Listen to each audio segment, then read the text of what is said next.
On this week's episode of The Insider, we'll get a quick check of the community calendar, and then Debbie Gibson joins us to share what United Cerebral Palsy of Central California does for families in the Valley. This is the Hanford Insider for Monday, June 24th.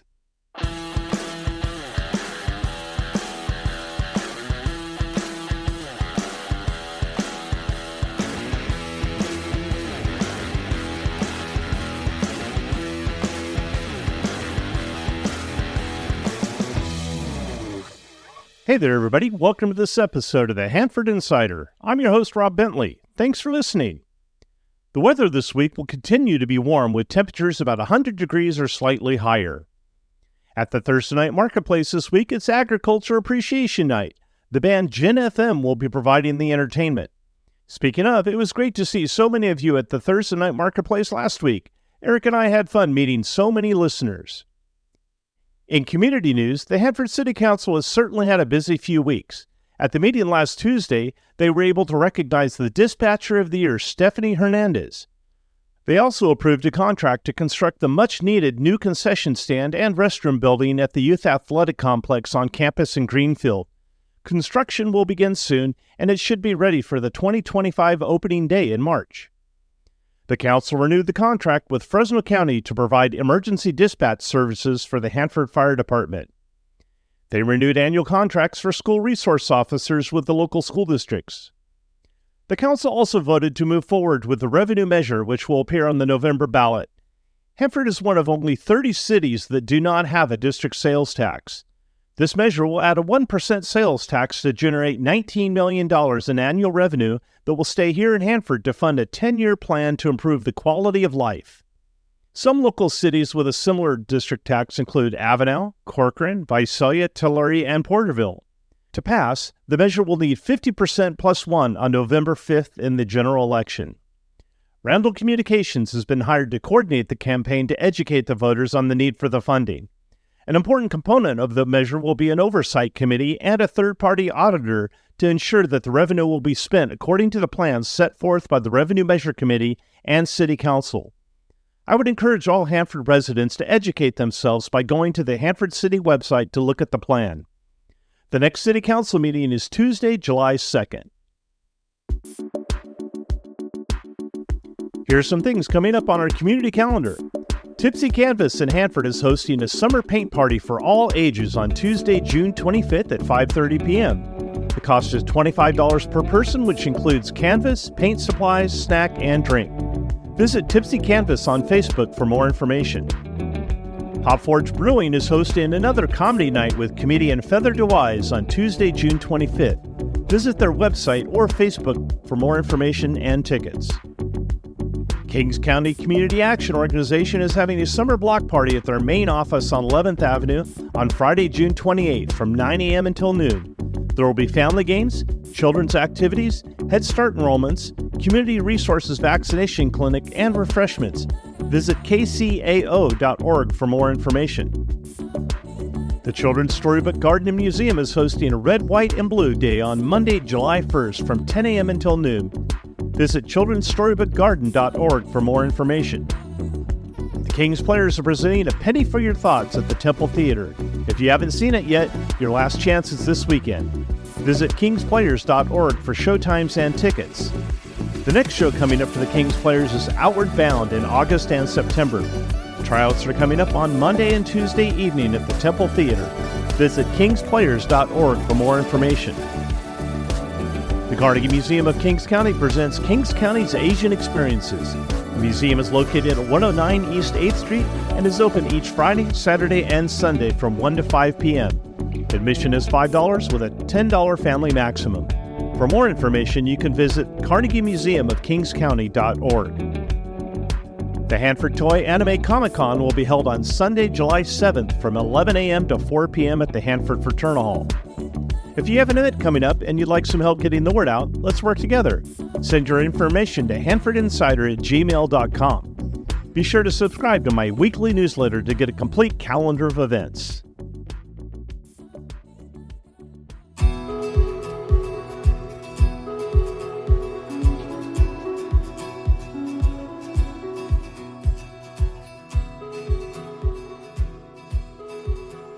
Well, it gives us a great pleasure to be with Debbie Gibson, who is the Children's Program Director for the United Cerebral Palsy of Central California. Welcome to the show, Debbie. Thank you so much for having me. And I always love talking about UCP. So let's hear more about UCP. What kind of programs does UCP offer, and kind of what is the purpose of UCP to people who may not know about it? Well, UCP of Central California offers both adult and children's programs. The adult day programs are in Fresno and Coalinga, along with a Fresno program that's called the Nest, that's really for those that are in a day program that I have kind of reached that retirement age. Just like all of us, when we hit our 50s and 60s, we may not want to go out and about so much. So they've created this program for those that are nearing those ages, but they still want to be with their peers. They still want to be active. It's like the senior center, so to speak. Also in the adult program, which is a great service for families throughout Central California, is the Home Adaptive Program. So it's for those adults that have reached age 22 and over that can't get out, that they really need somebody to come into their home. Maybe they have medical fragility issues. Maybe they just need that support at home. And maybe after COVID, their families decided, we're going to just stay in, because the reality is that our disabled community was one of the most vulnerable populations with the viruses. So now the children's program is my program, and our program is in Kings County. We serve all of Kings County.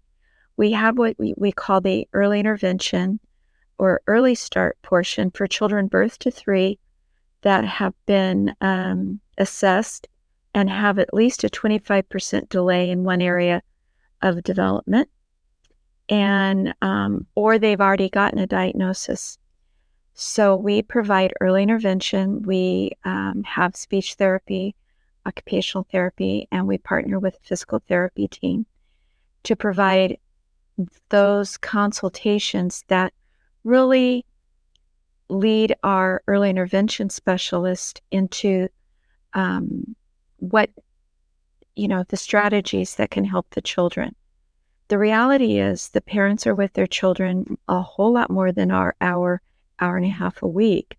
So the goal for an early interventionist is actually to train the parent, to coach the parent, to provide an atmosphere of support that the parent can build the confidence they need to provide those strategies when we're not there. We focus on social emotional development, because we know the social emotional development is the engine that drives the train. And so we want to make sure that social emotional development and that bonding is happening between the parent and the child, because when we step away, it's really important that the parent feels confident that they can do it, whatever the strategy is that they've been trained in that week, that they can continue all week and provide that for their child. We also provide we have a book of the month club, basically. When a family joins our program, the first thing they get is a welcome basket that has 2 books in it. It has Brown Bear, Brown Bear, and Brown Bear, Brown Bear is kind of a patterning book and a repetitive book. And then the other book that we give them is My First Words, in both of them are English and Spanish. They're bilingual. Also included in that welcome basket is Play-Doh and appropriate scissors and crayons, and probably a whole lot more that I can't remember right now. But it's there for the parent to use. And then every month we bring a new book and a kit, an activity packet that we put together so that every week when the teacher comes, that packet is there and that they're working on it with the child and the parent. So that's a little bit about an early intervention program. And then we also have a community program that's called Parent Me, and we're located in Hanford, Lemoore, Kettleman City, Avenel, and Corcoran. And these programs are funded through First Five and have been in operation for about 20 to plus years. And so that we basically took our model of early intervention and put it in a community setting, put it in a classroom setting, and invite families in the community, birth to 5, the child age limit is. Anybody and everybody in that community can attend as long as we've got the space for them. Over the last few years, we've developed an inclusion program where we are including our 2.5-year-old kiddos as space permits into these programs so that they are actually in a class of peers, a community of their own peers. And the best peer pressure for development, that's the best form of peer pressure, because all of a sudden they're around little kids that are jabbering, and all of a sudden they go, oh, I can do that. Or they're around kids that are eating really weird vegetables and fruits and healthy foods, and suddenly they are starting to eat these meals that parents would say, oh, they're not going to eat it, and then they turn around and have a bite because their friend has had a bite.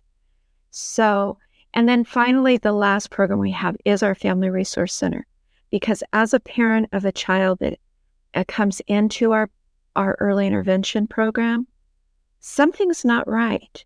They are not there because we have fun. They're not there because we're a great program. They are there because they've been told something's not quite right with their child. And the best support you can give a parent is another parent who's been there, done that, and basically bought the t-shirt. And so walk the walk. And so you've walked the walk. I know that you're deeply connected to children of special needs. Do you mind sharing a little bit about your story? Absolutely. I didn't go to work for UCP. I went there as a parent first. And we had been trying to have kids for like 12 years, and we had the pleasure of adopting our 2 oldest boys when they were 2 and 3. And as fate or whomever's in charge would have it, I became pregnant the first chance I could after the adoptions were finalized. And unfortunately, I have a incompetent cervix. So at just shy of about 23 weeks pregnant, I was hospitalized, and the goal was to keep me pregnant. And I stayed in the hospital for about 5 weeks, and our son Joshua was born 27 weeks and 5 days, and was very, he struggled. I mean, he was in the NICU for 10 weeks, and but when he came home, he began to really. In the NICU, he was making eye contact. He was doing all these great things. When he came home, he was doing great with his social emotional. He was doing great with his eye contact. Everything was wonderful until gross motor development was supposed to happen, and it didn't, and he was behind. So we started trying to find services for him, and this was 34 years ago. And he, the pediatrician, sent a referral over to a local physical therapist, and he said, I don't do kids. And we live in Visalia, and he said, but I know a lady in Hanford. He gave me their number, and I took him over to UCP. And so she immediately got us connected with Central Valley Regional Center, who funds all of the developmental programs, both the children's programs and the adult programs. And so he became a client of CVRC, Central Valley Regional Center. And he continued to go to UCP and there in Hanford and receive his physical therapy along with the social emotional benefits that he got in the classroom everything that the PT was doing, the classroom teachers were following up. And when he was 2 years old, we had a good inkling that he would be diagnosed with cerebral palsy, which he was. And so we just continued getting services there until he was 3. And there's other service providers after 3, so we went to those service providers. But the good news is that Joshua only has CP.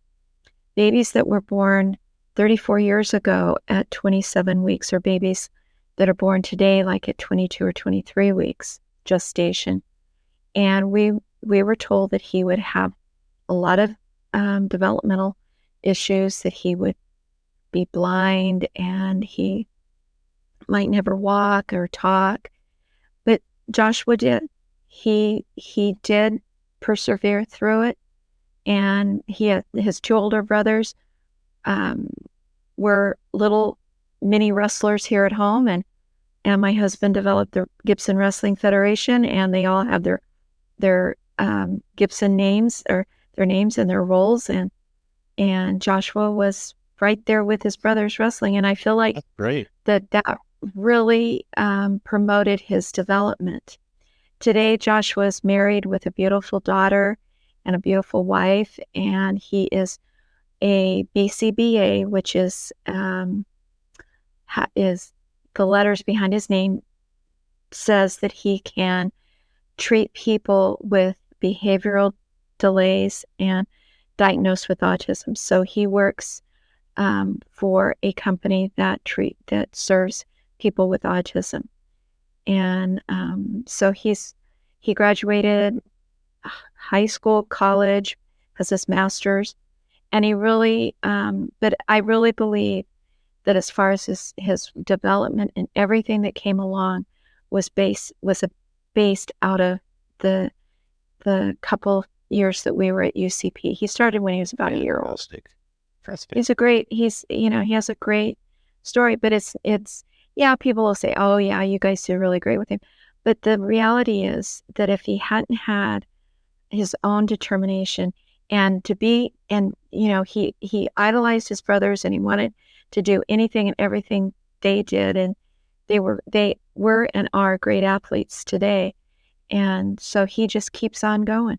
He got into wrestling in high school. It was the best thing he could do to stretch those, his muscles and his hamstrings and everything that needed to be done for his disability.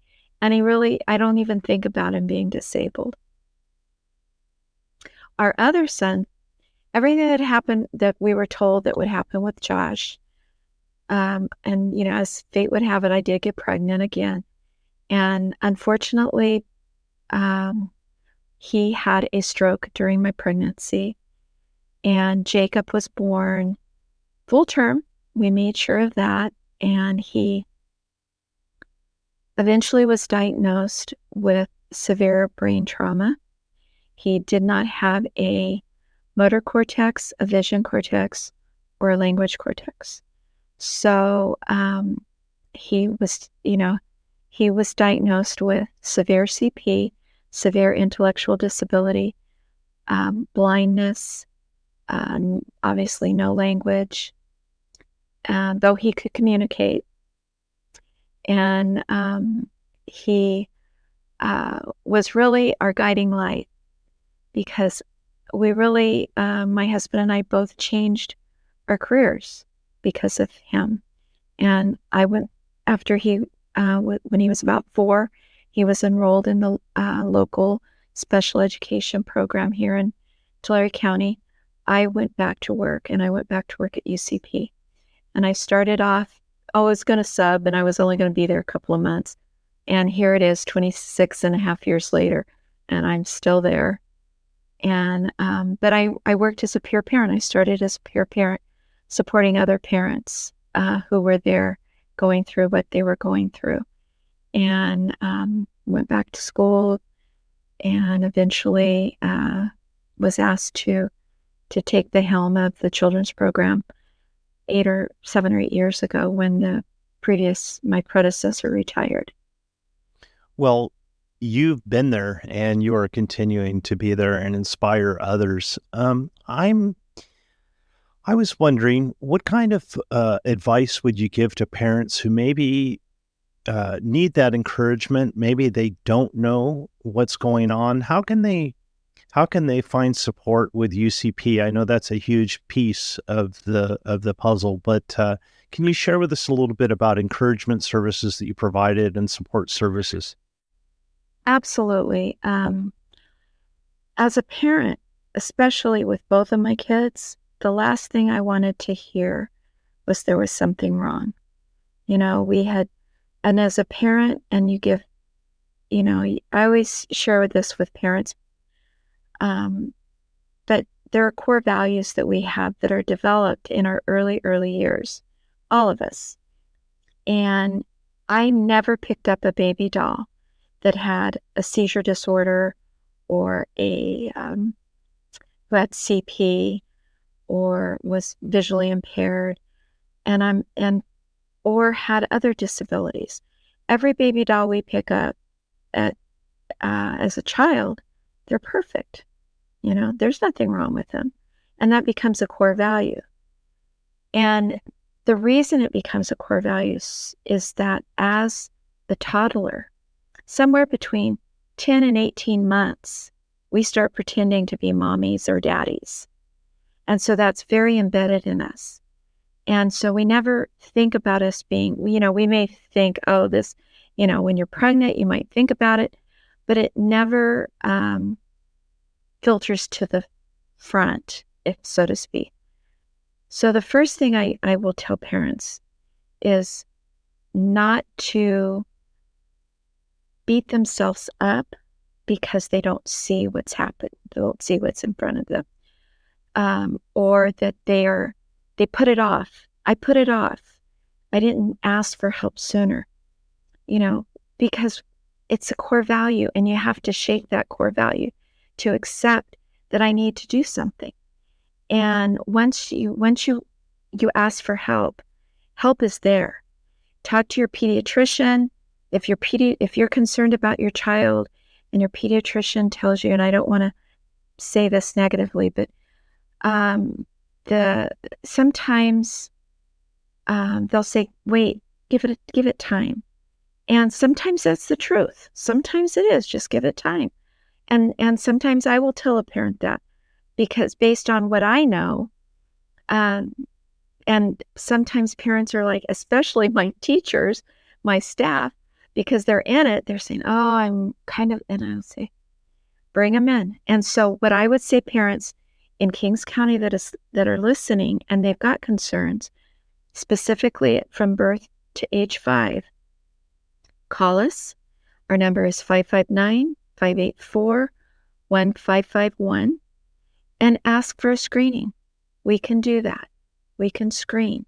And when we screen, if we feel like they need more help, that they might qualify for additional, what we would call more intensive services, we'll ask them, can we refer you for services?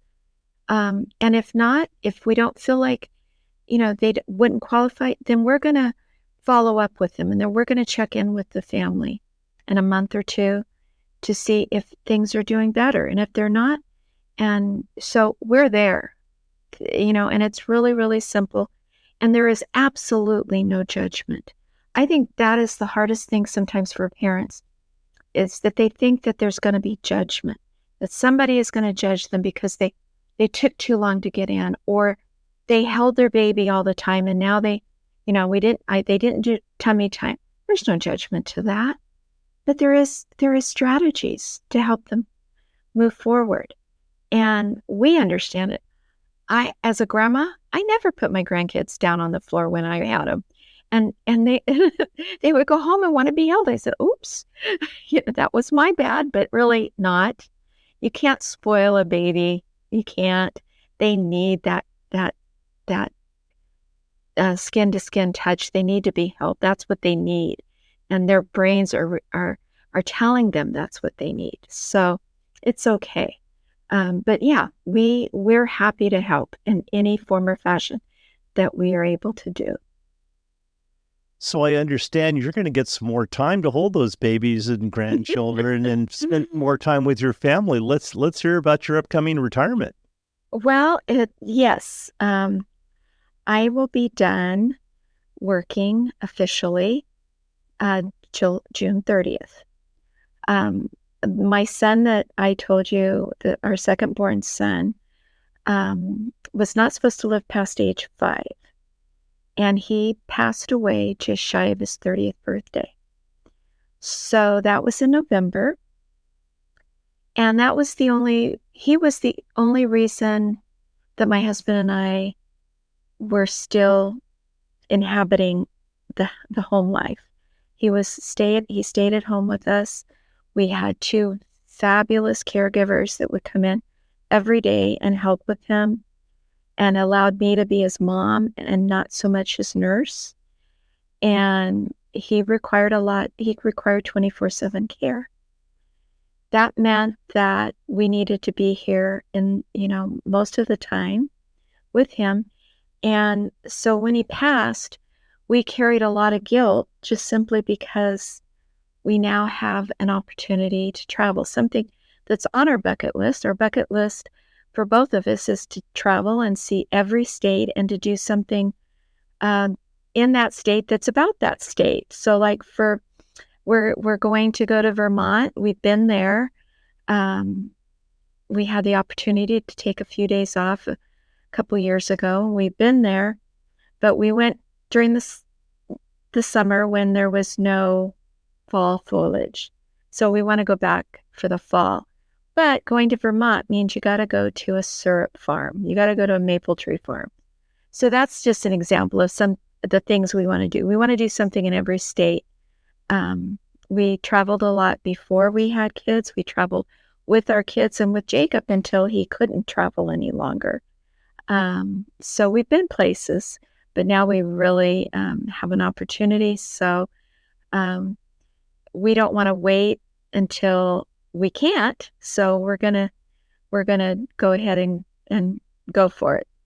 So UCP will always be in my heart. I always say they're in my DNA. My DNA has totally changed because of UCP. My points of view are changed, and I will always be available to.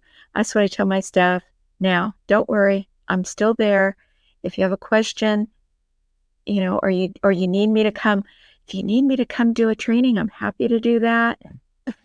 I know you're gonna find your way in there. I know it, and that's good. That's good for the soul.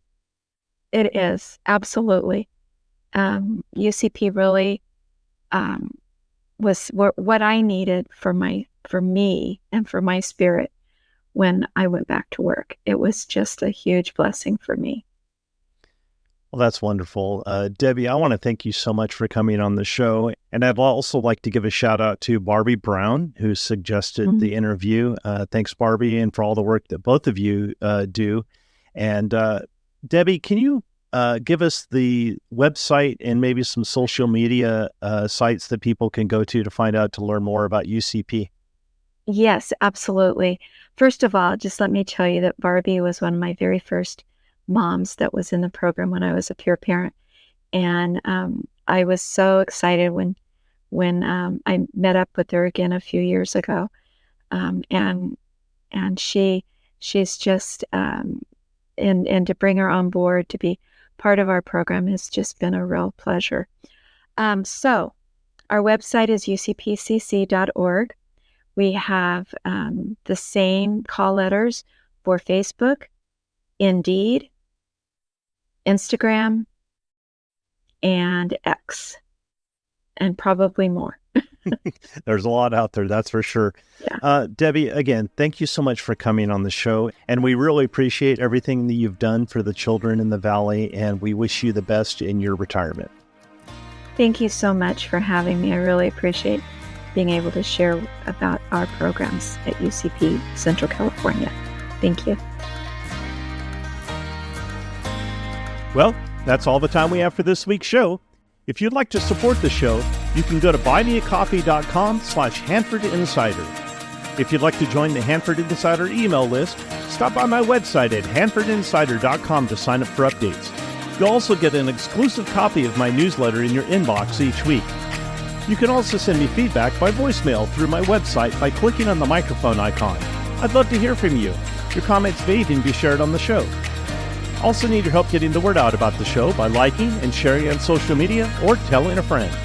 For more information about the show, you can find this podcast on Facebook, Instagram, Threads, X, and YouTube at Hanford Insider.